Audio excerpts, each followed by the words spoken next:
How's it going, fellow Detroit Red Wings fans? Today we are going to talk about who the Red Wings drafted. I'm just going to give a little bit of an idea of what we got. I'm going to go into a little bit more into our first rounder, and I think the player that could end up being a draft steal, Albin Grewe. So with that out of the way, let's get right into Moritz Seider. He was the big curveball of the draft, drafted 6th overall, big defenseman. Say what you want about the draft pick. It is a good draft pick. He's a solid defenseman, not that great in the offensive zone, but no matter what, he's going to get the job done on the defensive side, whether it's hitting, gap control, or anything like that. He is definitely a defensive defenseman.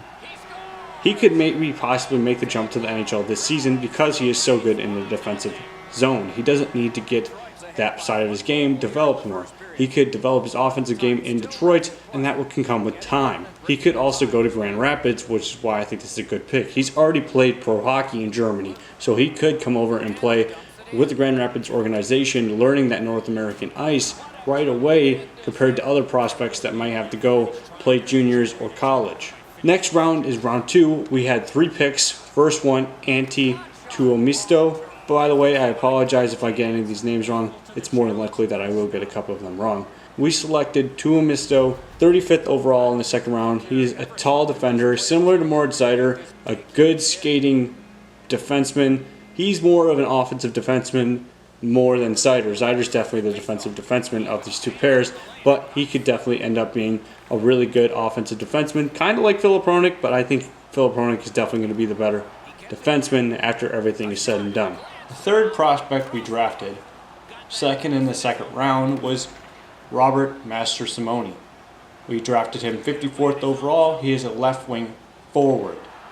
He played in the USHL last season and led all USHL in playoff scoring. Robert Mastrosimone may not be a big player and he may not be a top elite center or a defensive forward, but he will be a good goal scoring forward and possibly even a playoff, or I guess you could say clutch player. We will see what he develops into, but I would definitely keep tags on him. Third player we drafted in the second round, 4th overall, we drafted Albert Johansson, 60th overall, tall defender, good skater. He uses his skating ability to provide good offense and defense. He's a very great two-way defenseman that I look forward to seeing on the NHL roster probably in 2 to 3 years. In the third round, we only selected once. We selected Albin Grewe, 66th overall, forward left wing center. This guy looks like, honestly, he will be one of the draft's biggest steals. He was supposed to go late first round or in the second round. He fell all the way to the third round and we drafted him. Albin Grewe has been compared to Brad Marchand. He provides that edge and tough physical forward that the Red Wings do not have, outside of maybe Anthony Mantha or Andreas Anthony, but they usually aren't the ones setting the tone. Out of all the players outside of Moritz Seider, Albin Grewe should be one of the players that you're keeping tags on. I think he will do good. He played in the Super Elite League last season, did very well. He played 15 games in the SHL, which is basically Sweden's men's league. He didn't have any points, but I do think he could end up being a very, very good player for the Red Wings. I think his potential is probably somewhere between Cogliano to Marchand. Those are just the players that are closest to his type of play. Obviously, there's a big talent difference between Cogliano and Marchand. They're pretty much, Cogliano is probably the low end of his potential. Marchand is obviously the top end. In the fourth round, we also had only one pick, and we selected center Ethan Phillips, 97th overall.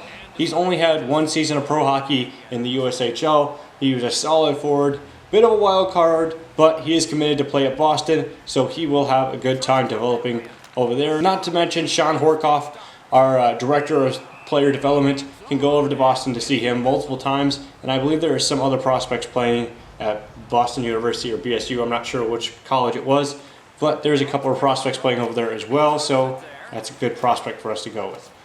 5th round, we select 128th overall, Cooper Moore, defenseman. Big defenseman as well. He's a good skater and has a really good shot. Round 6, we selected twice. First one, Elmer Soderblom, right wing. Big, he's 6'7", forward, could develop into a very nice power forward. He's not known for his power forward.